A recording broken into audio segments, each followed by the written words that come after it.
इराणचा हा Khamenei plan नेमका काय त्यावर एक नजर टाकूयात। अमेरिका इस्रायलने हल्ला केला तर त्यांच्या मित्र राष्ट्रांवर हल्ले करायचे।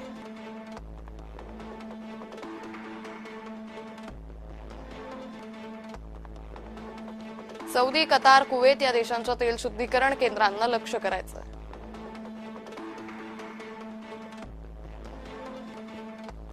जेणेकरून जागतिक बाजारात तेलाचे दर वाढतील। तसंच पंचतारांकित हॉटेल्सवर हल्ले करायचे, कारण पाश्चात्य देशांचे नागरिक तिथे राहतात।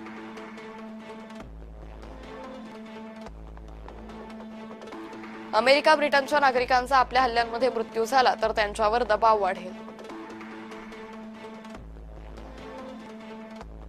जास्तीत जास्त हवाई हल्ले करायचे, जेणेकरून नागरी विमान सेवा ठप्प होईल।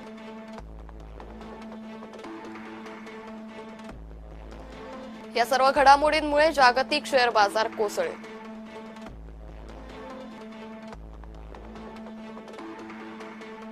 हे सगळं झाल्यावर अमेरिका आणि इस्रायलवर अन्य देशांकडून युद्ध थांबवण्यासाठी दबाव येईल।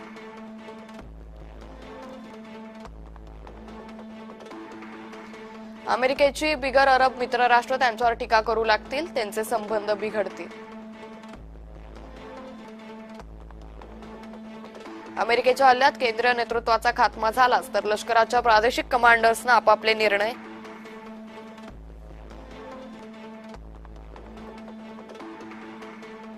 तेहरानमधून आदेश येण्याची वाट पाहू नये। काही चुका झाल्या तरी कमांडर्सवर यामुळे निर्णय प्रक्रियेचं विकेंद्रीकरण तेहरानमध्ये कितीही विध्वंस झाला तरी क्षेत्रीय लष्करी अधिकारी लढा देत राहतील।